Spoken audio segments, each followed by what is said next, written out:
ये बर्बरियत है, जुल्म है, ज़्यादती है, तशद्दुद है। लेकिन भारतीय जनता पार्टी और भारतीय जनता पार्टी का विचार तशद्दुद को बढ़ावा देता है और जब्र को भी बढ़ावा देता है। जो अमन पसंद अवाम है उसके खिलाफ लड़ती है, संघर्ष करती है। तो लड़ने और संघर्ष करने वालों की भी तादाद बहुत बड़ी है। ये अंदाज़ा इनको नहीं है, 2024 में ये अंदाज़ा होगा। इस देश की जनता इन सब मानसिकता के खिलाफ लड़ेगी, लड़ती रही है और आगे भी लड़ेगी। फिक्र न करें, जितना जुल्म बढ़ाएंगे जनता इकट्ठा होगी। धन्यवाद। सही फैसला किया कि जुल्म और इस्तिबदाद, जबर और तशद्दुद के खिलाफ आपने प्रतिकार किया और उस प्रतिकार को संघर्ष में बदलना है। कहते हैं कि सुएदार पे रखते चलो सरों के चराग, जब तलक जुल्म की सियारात चले। ये अंग्रेजों को भगाने के वक्त ऐसी शायरी होती थी। हमारे जो लेखक थे, कवि थे, समाज का बुद्धिजीवी वर्ग था, वो इन माध्यमों से प्रतिकार करता था।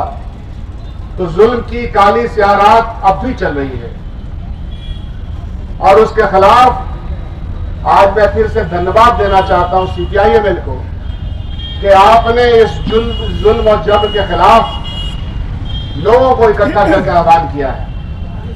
आपको इसलिए भी मैं मुबारकबाद देना चाहता हूं कि आप संकोच करने वाले पार्टी के लोग नहीं, क्योंकि कभी कभी वो लोग जो यह दम भरते हैं कि हम साथ हैं और इसके अंदर कभी तहजीब में शामिल हैं, वैसे लोग भी कभी कभी संकोच कर लेते हैं। आपकी प्रतिबद्धता और आपका कमिटमेंट इन संकोच से ऊपर है। इसके लिए मैं आपको मुबारकबाद देना चाहता हूं। ये याद रखिए जितने भी लोग यहाँ पे हैं कि ये जो कहानी उस सिपाही के माध्यम से रची गई है, ये कोई यूं ही नहीं हो गई। इसके पीछे पूरी संस्था है, इसके पीछे पूरा विचार है। वो तो एक सिम्टम का है वो सिपाही।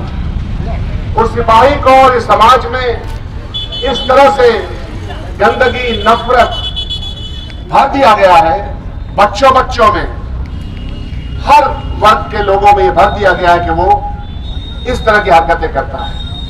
इसलिए संघर्ष लंबा है। वह तमाम लोग जो ये यकीन करते हैं कि ये मुल्क और मुल्क का आईन एक दूसरे को इज्जत और सम्मान देता है और उसकी प्रतिबद्धता इसमें है, यह कमिटमेंट है उस आईन में, उन सबकी जिम्मेदारी बनती है, चाहे वो जहां भी हो, हिंदुस्तान के कोने में हो, गांव में हो, शहर में हो, मोहल्ले में हो, पंचायत में हो, कहीं भी बैठते हो, किसान हो, हम सब लोग हैं। पटना के गलियों गलियों में भारी तादाद में आपको इसका प्रतिकार करना चाहिए।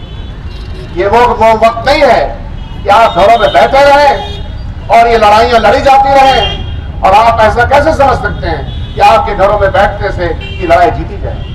ये लड़ाई तभी जीती जाएगी जब सब लोग मिलकर के इसके खिलाफ इत्तेहाद दिखाएंगे। यह मुल्क इत्तेहाद से भरा हुआ मुल्क है, यह मुल्क डाइवर्सिटी से भरा हुआ मुल्क है।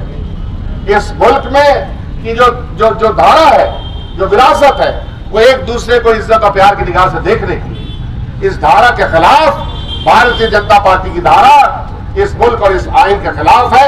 इसलिए भारतीय जनता पार्टी के विचार से और उसने जो विचार की गंदगी फैलाई है उसके खिलाफ लड़ाई लड़ना, आगे बढ़ना, लोगों का आह्वान करना, पर्चा बांटना, रिसोर्सेस पैदा करना, हम सब लोग की जिम्मेदारी बनती है।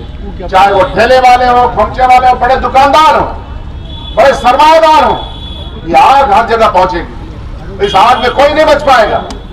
इसलिए मैंने कहा कि जुल्म और ज्यादती के खिलाफ, आईन के खिलाफ, वर्जी के खिलाफ जितना ज्यादा आह्वान हो सके। और फिर से मैं शुक्रिया कहता हूं हमारे कांग्रेस भाइयों को कि आपने ये अलग जगाई है। मुझे पूरी उम्मीद है कि ये शम्मा रोशन होगी, वो तमाम लोग अंधकार में चले जाएंगे जिन लोगों ने ये जुल्म फैलाया है। बहुत बहुत शुक्रिया। भाजपा हटाओ, देश बचाओ, भाजपा हटाओ, देश बचाओ, भाजपा हटाओ, देश बचाओ, भाजपा को हटाना है, देश को बचाना है, भाजपा को हटाना है, देश को बचाना दिल्ली की जनता का भरोसा दिल्ली पुलिस के ऊपर से ख़त्म हो गया है। उसी को भरोसा को कायम रखने के लिए मनोज तोमर को सलाखों के पीछे अब तक नहीं जेल भेजा गया है। तो बूथ पार्क पर उसका प्रतिमाद मार्च निकाला गया। मैं मुश्ताक राहत, इंसाफ एक्सप्रेस, बिहार से।